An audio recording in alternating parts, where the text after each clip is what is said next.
Hello and welcome to Authentic Conversations. You're with Janine Mason today, where we're talking about the messy intersection between faith, family, and work. So today I want to talk to you about celebrating. And I want to tell you a couple of stories of what I've been talking to the Lord about celebrating and realizing how my definition of what should be celebrated is quite different than the Lord's. So let's just jump into it. A month or so ago, we had the Heaven of Business conference, and I had the privilege of preaching, which I love to do. And I did my session, and afterwards, I felt honestly really bad. And it reminded me of when I first started preaching that the enemy comes and he tries to tell you that was terrible, nobody got anything out of that, that was horrific, you should never show your face in public again. And I was surprised at how intense the pushback was, and it reminded me of when I first started preaching, and I found it really difficult. I felt like I did pretty well. I was feeling miserable and finding it hard, and so I decided they needed extra people to do prophetic booths. So I went over there and I prophesied over some people for an hour or so. But I just couldn't shake this voice in my head that kept assaulting me, saying it was a terrible job. Well, I talked to a friend a couple of days later, and she said, look, I can tell you did a good job, but really you need to go to the Father. You need to ask him what he sees. And I think that was the best advice she could have given. And so I went to prayer and I asked the Lord. And in my mind, I saw a picture of Jesus kind of gathering me up and taking me to like the Father's office. And Holy Spirit was there as well. And I'm like, what is this? Is this an intervention? All three are meeting with me. Am I in trouble? Well, it ended up being a beautiful time of just dialoguing with the Lord. And I asked him what his perspective was. And whilst I was in this mode of saying, this was terrible, I did a bad job, and God, people didn't get what you wanted me to bring to them, the Lord had a very different view of that. And as I asked him what he wanted to say to me, he said, look at how well you did afterwards. Look at how well you jumped into the prophetic rooms, and you didn't wallow, you didn't feel sorry for yourself, but you jumped back in there. Look at all these victories. And he started to point out all these things that I had done right. In that sort of office slash den where I've met with the Father before is a wall of photos of me. And that wall is photos of me that the Lord, I feel like, is really proud of. And there was a new photo on the wall, and it was of me preaching. And I was really surprised and really taken back, like, God, this felt like the biggest failure in preaching ever. And he said, but I'm celebrating it. I'm celebrating it because of the victories where you went off script, where you just followed my voice, where you just listened to me and you were obedient. And he was celebrating me, even though I was looking through the eyes of just the natural, that it wasn't the smoothest preaching. I didn't have all my scriptures all laid out there. It just kind of felt awkward. And then he said to me this, he said, I don't need your words to do what I'm going to do in the room.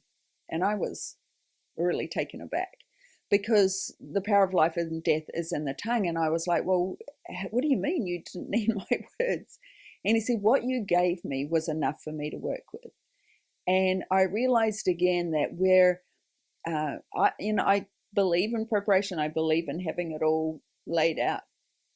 But the truth of the matter is that what is more important is that our trust and belief that the Lord can use whatever it is that we give him, and that he will take it and do what he wants to do with it, and that people will get touched, not because of the smoothness of my words, not because I have all my scriptures laid out and have all the stories all nailed down, but because he wants to touch his people. And so I realized on that day that the Lord was celebrating what I saw as a failure, and that he was super proud of me. And I was like, okay, this changes my perspective. I think too, tied up with that was the Lord has been speaking to us through prophetic words about increased influence, increased opportunities. And part of me was like really disappointed because maybe this was the message that was going to open things up for me. And where I made a mess of it, it felt like he was saying, I'm not, your future isn't tied down by the fact that you didn't think it was the best job. And it was this invitation for me to see it differently, to celebrate what he was celebrating, that there was victories in the midst of it, that he was able to take the offering that I gave him and to move in the room. It changed my perspective that day. The second story I want to tell you is one that I'm living in right this week. So our youngest daughter, Holly, is 17, and she has applied to a number of colleges. In fact, she applied for the most that she could that her school would allow her to, which was 12 colleges. A couple of months ago, I was talking to the Lord about her future, and I felt like he said she will have a handful of great options to choose from. Well, at this current point, she has 2 really good schools that have said yes to her. She has 2 more that she's on the wait list for, and another one that she's been deferred. And she's waiting for 5 more decisions to come out.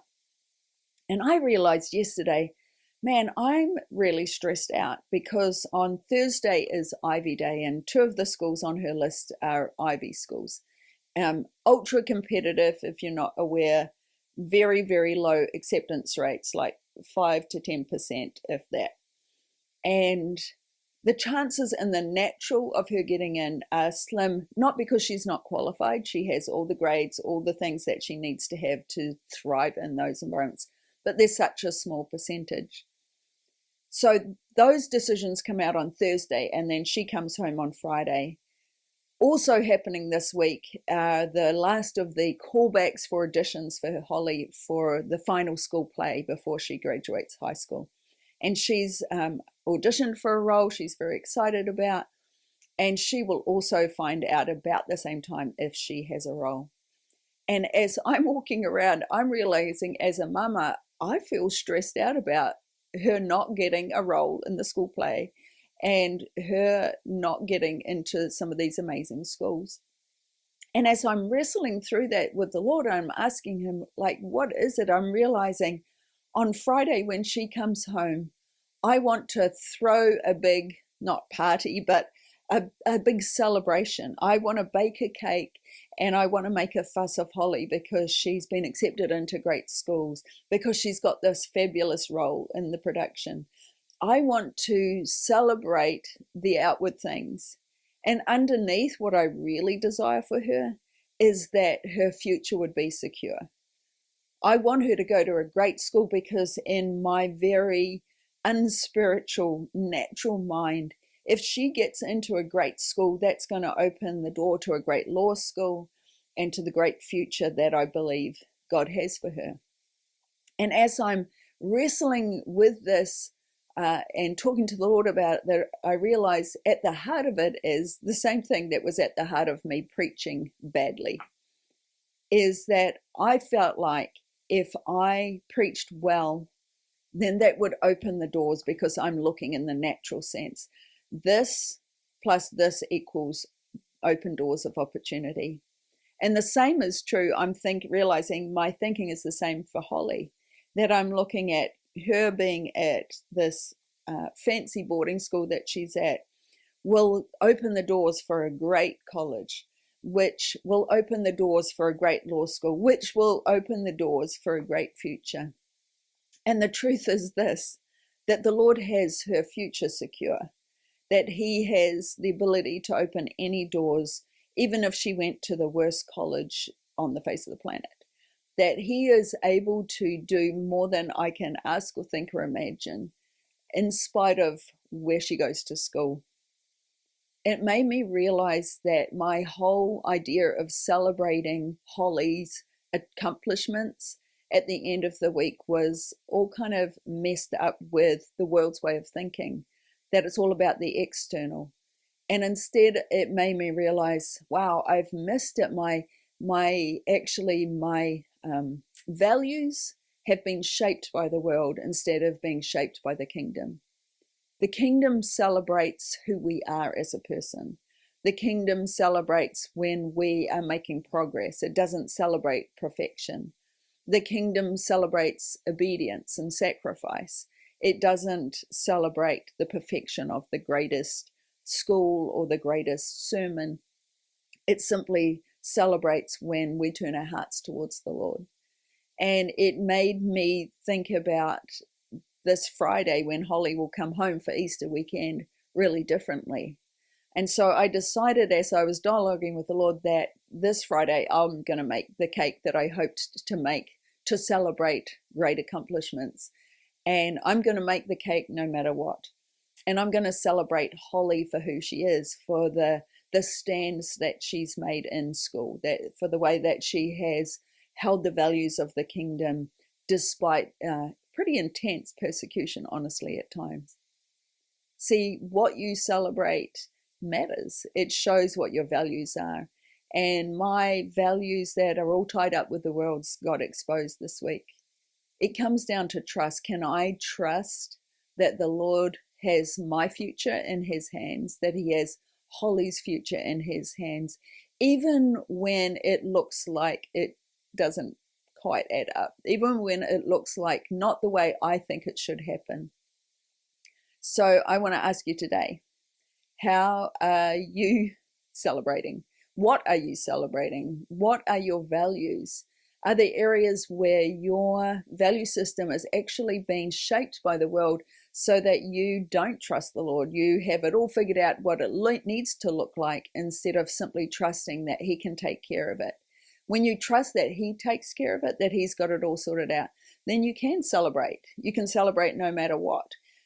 When our son went through the same process with the whole application for universities, he had some disappointments as well. And I remember being really disappointed that he didn't get into the same school as his older sister. And he bounced back very quickly and he said, you know, Mum, I trust that where I end up will be the right school that the Lord has for me. And that has been the case. He's in a fantastic school that suits him really well. And it's a grateful reminder for me as I look back at what the Lord has done to look forward again, to say that my future is safe in his hands.